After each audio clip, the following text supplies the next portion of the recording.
इस वीक में दुनिया में सबसे बड़ा चेंज ये हुआ है या शायद इस महीने में कि यूएसए में नए प्रेसिडेंट आ गए हैं। डोनाल्ड ट्रंप शपथ ले ली उन्होंने, कुर्सी पे बैठ गए हैं और बैठते ही उन्होंने काफ़ी सारे एग्जीक्यूटिव ऑर्डर साइन किए हैं, जिसकी वजह से कुछ चेंजेस आएंगे उनकी कंट्री में।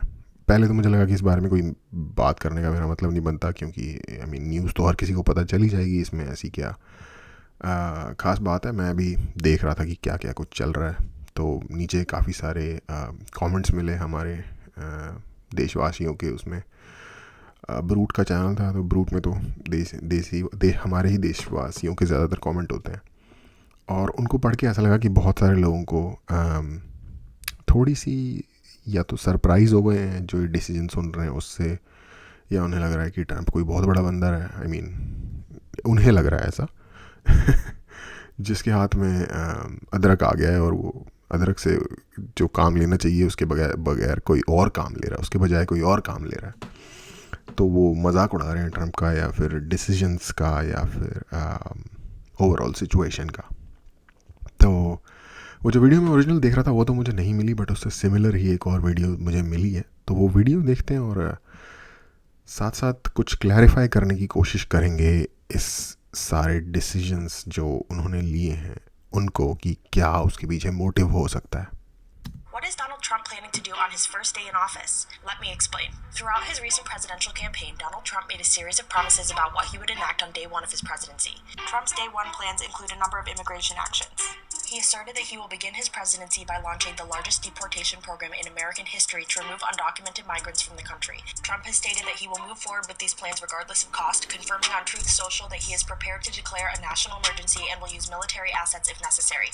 Trump also claims that he plans to terminate every open border policy of the Biden administration. Trump has also stated that he plans to issue an executive order to end birthright citizenship. Okay, तो national emergency इन्होंने पहले ही declare कर दी है, और इन्होंने in fact अपनी armed forces को भी अपने सदर्न बॉर्डर पे जो मैक्सिको के साथ लगता है उस पर मूव कर दिया है, और इसकी टोटल सेंस बनती है। सिर्फ इस लास्ट के 4 सालों के अंदर 10 मिलियन, जो कि नोन है और अननोन कितने होंगे उसका नहीं पता, लोग आ गए इलीगली। प्रीवियस इससे पूरी यूएसए की हिस्ट्री में इससे पहले टोटल 11 मिलियन या कुछ इसके आसपास ही नंबर था इलीगल्स का। उससे ज़्यादा नंबर मेरी अंडरस्टैंडिंग के हिसाब से जो नंबर डिक्लेयर्ड है वो 10 मिलियन के आसपास है, वो आ गया पिछले 4 साल में। कितना बड़ा मतलब ब्लंडर हो सकता है किसी भी देश की सरकार के लिए ये। और आप सोच लो ना, आपके देश में, हमारे देश में अगर कोई ऐसे घुस आए बॉर्डर से, फॉर एग्जांपल बांग्लादेश से बहुत बड़ी घुसपैठ होती रहती है लोगों की, तो हमें वो कैसा लगता है हमें उसके बारे में। तो इनके यहाँ तो भाई पूरी दुनिया के लोग भर भर के आ रहे हैं, कुछ नहीं पता कौन है क्या है, तो अपनी गवर्नमेंट से पूछना उनका हक बनता है। और अगर ये ट्रंप ने ये किया है तो आई थिंक सही किया है इसने। अपनी किसी गवर्नमेंट के फैसलों को अगर आपने टेस्ट करना है तो मेरे हिसाब से उसका बेस्ट टेस्ट ये है कि किसी भी लिए गए फैसले का डायरेक्ट इफ़ेक्ट लॉन्ग टर्म में और शॉर्ट टर्म में दोनों तरीके से जनता पे कैसा पड़ेगा, उस देश की जो पॉपुलेशन है उस पर कैसा पड़ेगा, native population. Citizenship, a right that is written into the Constitution as part of the 14th Amendment. Economic policies Trump plans to enact immediately include imposing a 25% tariff on all imports from Mexico and Canada. Okay, birth right citizenship जो कि एक ये Canada में भी है, US में भी है, एक लॉ है, तो वो इन्होंने एक ऑर्डर जारी की है कि ये हट जाएगा। अभी ये हुआ नहीं है, लेकिन इसके लिए ऑर्डर जारी कर दिया गया है। आई डोंट नो इसका क्या लॉन्ग टर्म इफ़ेक्ट होगा। ये डेफिनेटली उन लोगों को ज़रूर डेटर करेगा जो लोग समहाउ यूएसए की एंट्री है उनके पास, बिकॉज या तो उनकी कंट्री में वीज़ा की ज़रूरत नहीं पड़ती, या फिर उनके पास ऑलरेडी वीज़ा है। जब वो प्रेग्नेंट उनकी वाइफ हो जाती है, या वो खुद अगर लेडी प्रेग्नेंट हो जाती है, तो वो लोग वहाँ जाके मतलब जन्म देते हैं अपने बच्चे को, ताकि वहाँ पैदा होने की वजह से उनके बच्चे को सिटीजनशिप मिल जाए और उनकी भी कोई सेटिंग बैठ जाए। तो ये इस तरीके की जो 2 नंबरियाँ हो रही थी, इसको शायद रोकने में ज़रूर हेल्प मिलेगी। And an additional 10% tariff on Chinese products. Trump has also said that he will quickly pardon citizens convicted for their role in the January 6th attack on the U.S. Capitol. Additionally, Trump has... okay, tariff के बारे में मेरी जितनी economics की understanding है उसके हिसाब से लॉन्ग टर्म में अगर ये इसे इम्पोज करके कंटिन्यू करते हैं तो ये फ़ायदा होगा कि मैन्युफैक्चरिंग वापस आ जाएगी कंट्री में, तो जॉब्स ज़्यादा हो जाएंगी। शॉर्ट टर्म में लोगों को इस चीज़ का दर्द होगा क्योंकि चीज़ें महंगी हो जाएंगी, क्योंकि तुम चीज़ों को लेना, फॉर एग्जांपल अगर प्लास्टिक की बॉटल्स यूज़ कर रहे हैं कुछ लोग और वो चाइना से आ रही हैं और टैरिफ लग जाता है, तो अपनी जेब से तो चाइना देगा नहीं टैरिफ, या फिर बेचने वाला देगा नहीं अपनी जेब से टैरिफ, वो टैरिफ को उसकी कॉस्ट में ऐड करेंगे। तो जो चीज़ 100 रुपये की किसी को मिल रही थी या $10 की मिल रही थी, अब वो 12.5 की मिला करेगी। तो ये वहाँ के एक्चुअली लोकल लोगों को ही इसका इनिशियल दर्द होगा, बट लॉन्ग टर्म में अगर वो दर्द ये सह सकने में अपनी वो दिखाते हैं रेडीनेस, तो लॉन्ग टर्म में इसका फ़ायदा वहाँ की ओवरऑल इंडस्ट्री और सोसाइटी को होगा। ये मेरी Claimed that he will understanding. end the war in Ukraine within his first 24 hours in office. Trump has also stated that he plans to immediately roll back Biden administration policies on education. Okay, Ukraine war के बारे में ये था कि Ukraine war जो sustain हो रखी है वो सिंपली यूएसए की जो एड है उसकी वजह से सस्टेन है। यूक्रेन के पास खुद के पास इस लेवल के संसाधन नहीं थे, रिसोर्सेज नहीं थे कि वो रशिया का ऑनस्लॉट होल्ड कर सके। ये बड़ा लाइक डिलेमा वाली सिचुएशन है कि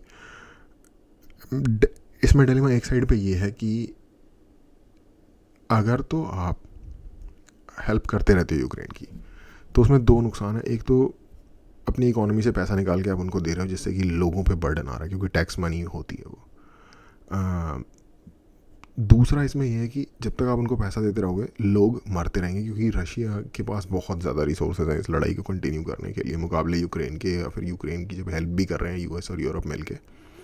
इसके बावजूद रशिया के पास इनफ रिसोर्सेज हैं इस ऑनस्लॉट को जारी रखने के लिए, क्योंकि अगेन वो दुनिया की सबसे बड़ी रिसोर्सफुल कंट्री है अपने आप में, वो पूरे के पूरे यूरोपियन कॉन्टिनेंट से भी बहुत ज़्यादा बड़ी है। तो ये बात है।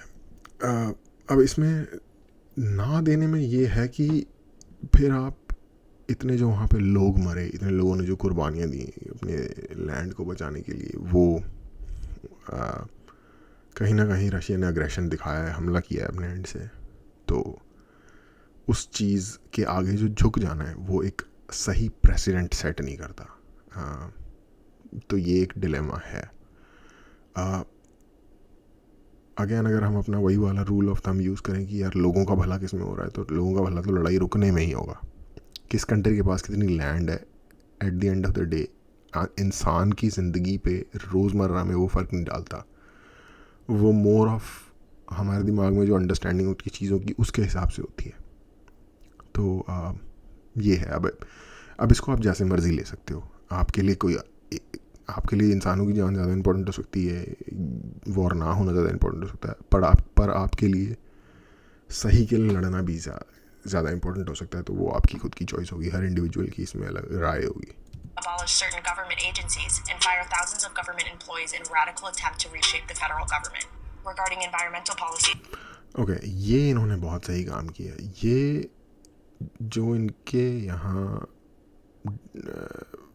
पॉलिसीज़ बन रही थी, जो ख़ास कुछ इन्वेस्टमेंट बैंक्स या कंपनीज़ के द्वारा पुश की जा रही थी, जिनमें कुछ आइडियोलॉजीज़ जो ट्रिलियंस ऑफ डॉलर्स के फंड ओन करती हैं जो कंपनीज। $1 ट्रिलियन सोचने वाली बात है।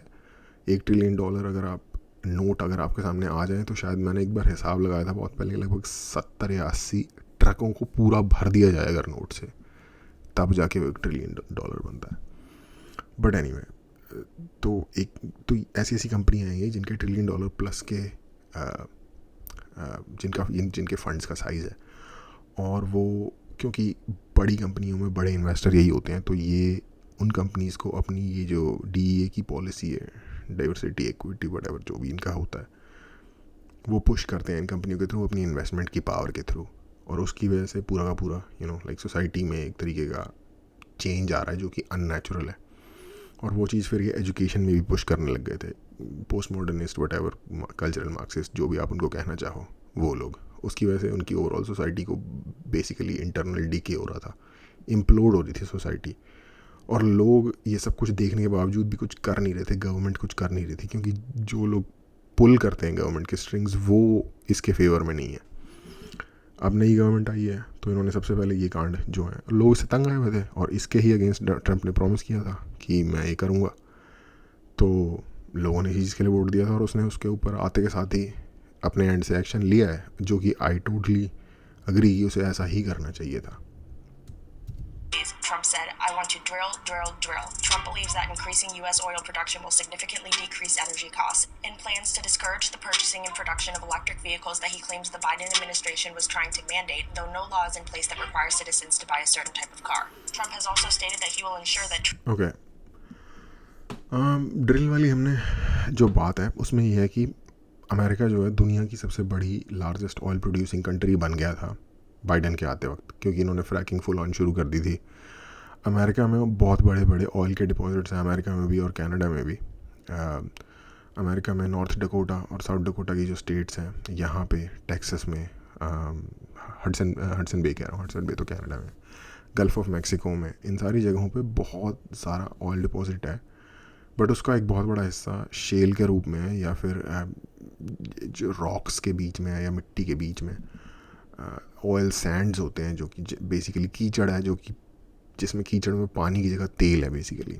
तो उस टाइप के ऑयल को एक्सट्रैक्ट करने के लिए जो प्रोसेस यूज़ होता है उसे फ्रैकिंग कहते हैं, और वो बहुत ज़्यादा एनवायरमेंटली डिग्रेडिंग होता है, जिसकी वजह से बहुत सारे एनवायरमेंटलिस्ट ऑर्गेनाइजेशन और लाइक लोग या सोच वाले लोग इसको बंद करना चाहते थे। बाइडन की जो एडमिनिस्ट्रेशन थी वो उसकी काफ़ी ज़्यादा फेवर में थी। उन्होंने उसको कर्ब करते चले गए, सप्रेस करते चले गए प्रोडक्शन को। इसकी वजह से तेल के रेट महंगे हो गए वहाँ पे।